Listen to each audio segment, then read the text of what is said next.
Oi gente, tudo bem? Então, é o seguinte, há muito tempo que eu já tinha pensado em fazer um vídeo homenageando os melhores personagens que eu já vi, né? Porque eu queria fazer um tributo, fazer uma homenagem, né? E aí eu pensei imediatamente que isso daria um ótimo vídeo. Só que na hora de gravar não deu um ótimo vídeo, ficou um vídeo bem meia boca, se vocês querem saber. Eu fiquei triste, né? Porque era uma ideia que eu gostava muito, mas na ideia era boa, né? Na execução não tinha dado muito certo. E eu só fui me tocar do que estava faltando quando a Bruna me disse o seguinte: Bruno, faz mais tags. E aí aquela lampadazinha, né, acendeu na minha cabeça. Eu falei assim: ah, é esse o problema. E não era uma tag, era só um vídeo qualquer. O que faltava era eu criar uma situação em torno disso. E o resultado disso você vai ver agora.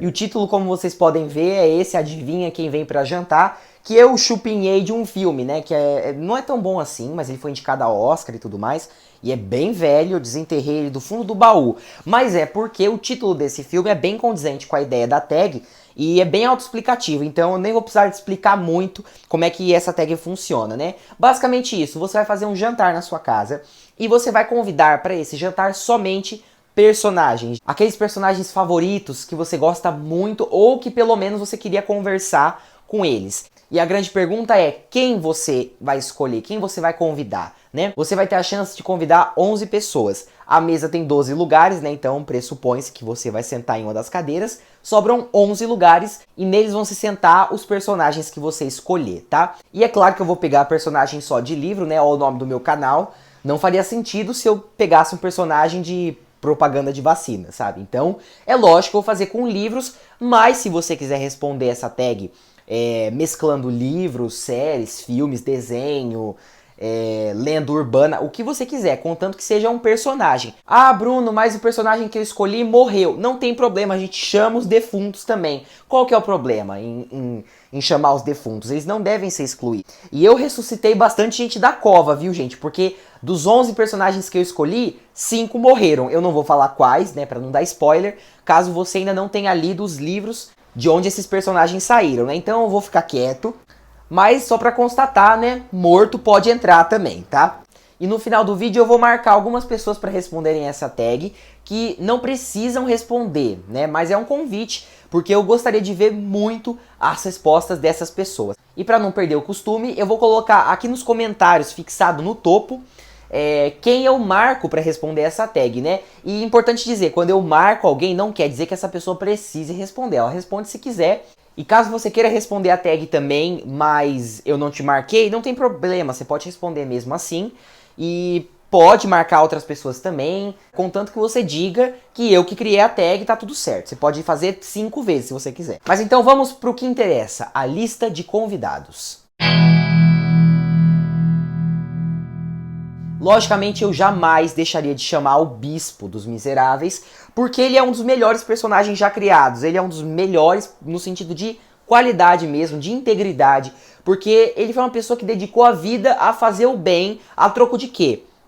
A troco de nada. Não é uma pessoa que, eu vou fazer o bem só porque eu vou ganhar dinheiro com isso. Não, ele fazia o bem porque ele era uma pessoa bondosa, ele era uma pessoa sábia. O Bispo é uma fonte de inspiração para mim e para muita gente. Ele tem uma presença curta no livro, mas é uma presença muito marcante que a gente vai lembrar pro resto da vida. E eu tenho certeza que se ele fosse nesse jantar, ele ia me dizer bastante coisa que eu precisaria ouvir e que também ajudaria a vida dos outros personagens que eu também chamei, né? Como ele ajudou a vida do Jean Valjean, que eu também chamaria para esse jantar. Eu poderia chamar todos os personagens dos Miseráveis, porque todos são maravilhosos. Mas, né, porque eu quero chamar outros também, então eu me limitei a chamar só o Bispo e o Jean Valjean. E também porque, veja bem, eu pensei nos penetras, né? Porque se o Jean Valjean for, muito provavelmente ele vai levar a Cosette. E a Cosette, por sua vez, não sairia sem que estivesse acompanhada do Marius, que também seria seguido pela Eponine.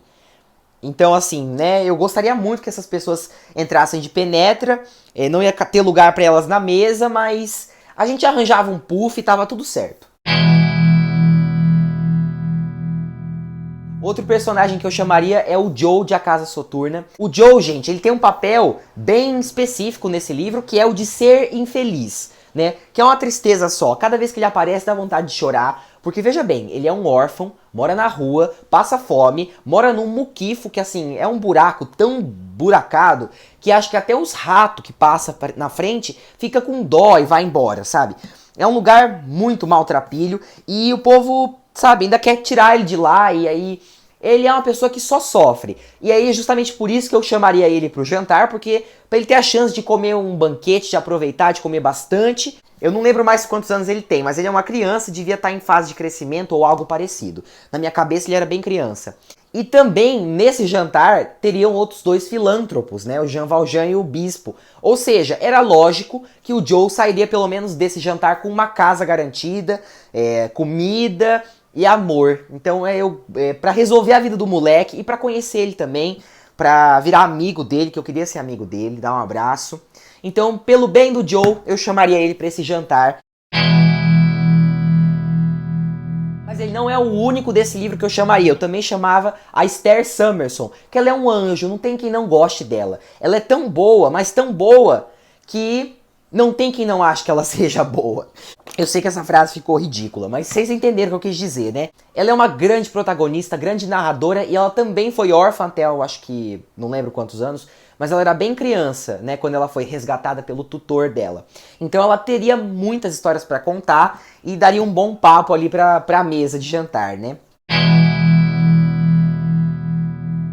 E outra presença indispensável é a da Midori de Norwegian Wood. Gente, esse livro Norwegian Wood não seria o mesmo sem a Midori. A Midori, ela é tão boa que, veja bem, ela era coadjuvante nesse livro, só que eu gostei tanto dela e ela roubou tanto o brilho que eu coloquei ela pra concorrer no meu Oscar literário, né? Se você não viu, vai lá assistir. Eu coloquei ela pra concorrer como protagonista e eu dei o Oscar pra ela, inclusive, porque ela é muito engraçada. Ela é uma pessoa que nunca deixa que o assunto morra. Então não teria como esse jantar cair na mesmice se a Midori estivesse ali. Porque ela não cala a boca e ela sempre fala alguma bobeira, todo mundo ia dar risada. E ela é simpática, então todo mundo ia com certeza, sei lá, se divertir com a presença dela. E tem mais um ponto a favor dela. Ela toca violão e eu também. Ia ser ótimo se a gente pudesse se reunir na fogueira pra cantar. Ela é do tipo que sempre mantém o astral alto. Então é por isso que eu chamaria ela com certeza. E vocês sabem que toda oportunidade que eu tenho de falar de Agatha Christie, eu falo. Então é lógico que eu, ao fazer um jantar desse tipo, eu não deixaria de chamar o Poirot. Porque ele é o melhor detetive de todos os tempos. Ah, Bruno, e o Sherlock Holmes? Não, prefiro o Poirot, eu acho ele muito melhor. Por questão de gosto mesmo. O Poirot, ele é muito inteligente, ele pega os detalhes que ninguém mais percebe. E por si só já seria uma garantia, né, de que eu não poderia morrer assassinado. Se alguém tentasse, ele investigaria. E qualquer coisinha que acontecesse, ele estaria lá para investigar. Então é uma presença forte, né? Sem contar também que mesmo ninguém morrendo ali, mas só dele estar ali já valeria a pena. Ele é incrível e como ele já resolveu muitos casos, ele ia ter muita coisa para contar também. E como diz o ditado, detetive pouco é bobagem, eu chamaria também o Tom e a Tuppence, que são detetives da Agatha Christie também. E só que eles aparecem menos, só aparecem em 5 livros e eles são ótimos, eles se jogam de cabeça nos casos que eles investigam. E eles investigavam casos de assassinato, espionagem, tudo junto. Ah, e importante avisar, eu contei eles dois como sendo um convidado só. Por quê? Porque eu quis roubar a tag, é minha, eu posso roubar quantas vezes eu quiser. E não ia faltar cadeira também, né? A gente podia improvisar uma com uma caixa de papelão. Ou os dois dividem a mesma cadeira também, né? Ou sentam em cima do outro, ou cada um de um lado. Mal não ia fazer. Outro personagem que eu chamaria é o Bartleby, do livro Bartleby o Escrivão. Simplesmente porque ele é um mala sem alça e porque, pra quem não sabe, pra quem não leu o livro ainda, né? Ele é um personagem que ele só fala uma frase, né? Prefiro não fazer. Então, imaginem só, quando chegasse a comida pra ele, ele ia falar assim, prefiro não comer. Primeiro que ia ser engraçado, segundo que ia sobrar mais comida pros outros convidados e pra mim, de quebra. E ele é tão mala, mas tão mala, que ia ser muito bom. Se bem que agora eu pensei, né, era capaz dele nem ir no jantar. Eu convido ele pra vir no jantar, ele fala, prefiro não ir. Poxa, eu não tinha pensado nisso. Mas aí é bom que daí sobram mais uma cadeira pra Tuppen se sentar se ela tivesse desconfortável. E também eu chamaria, tá acabando, tá gente, já vai acabar, a Sonoko Kakiuchi de Voragem, porque ela é uma mentirosa, e mentirosos têm boas histórias pra contar, por mais que sejam mentiras, né? E também porque ela é a narradora de Voragem, né? Então ela poderia narrar tudo de novo pro Poirot e ele poderia investigar se estava certo. E a conterrânea dela, Midori, né, já ia tirar um sarro. Todo mundo ia reagir de alguma forma, né? E essa interação ia ser maravilhosa.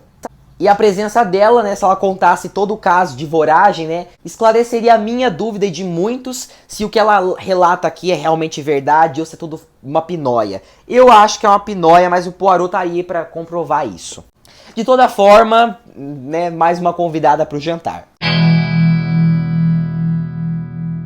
Quase por último e menos importante, eu chamaria a Thérèse Desquerroux, mesmo odiando ela e o livro que ela participa, né? Eu odeio o livro muito por causa dela, né? E aí você pergunta então, Bruno, por que você vai chamar ela, né? Por que você não gasta essa cadeira, né, essa vaga no jantar para chamar uma pessoa mais interessante, né? Primeiro que eu pensei, seria uma ótima oportunidade para eu bater nela, para dar um tapa nela. Mas aí eu fiquei pensando que era muito melhor matar ela no beliscão ou no grito. Só que eu tive uma ideia muito melhor do que isso. Eu ia colocar ela para lavar a louça, porque para mim não tem vingança maior do que isso. Ia ser bastante louça, né? Porque convenhamos, 11 pratos, né? Ela não ia comer não, ela ia deixar passar fome mesmo. E por último mesmo, agora para encerrar, eu chamaria o Yujin de O Bom Filho, que pra quem não sabe, ele é um serial killer, né? E eu chamaria ele justamente por isso. Ele matou meia Coreia nesse livro aqui, e eu chamaria ele justamente para ele matar a Thérèse Desquerroux, pra eu não sujar minhas mãos. E aí o Poirot já investigaria que foi ele, então. E vejam só como ficaria a situação. Eu contaria com o gosto de poder ver a pior personagem da vida sendo estraçalhada por um assassino serial killer que seria preso porque ele estaria sendo investigado pelo melhor detetive, que é belga. Então veja só, se tudo corresse desse jeito, eu tenho certeza que esse seria o melhor jantar da minha vida. Então foi isso, gente. Espero que vocês tenham gostado. Se inscrevam aqui no canal, deixe seu like, comenta aqui embaixo o que você achou do vídeo. E até mais, gente. Tchau.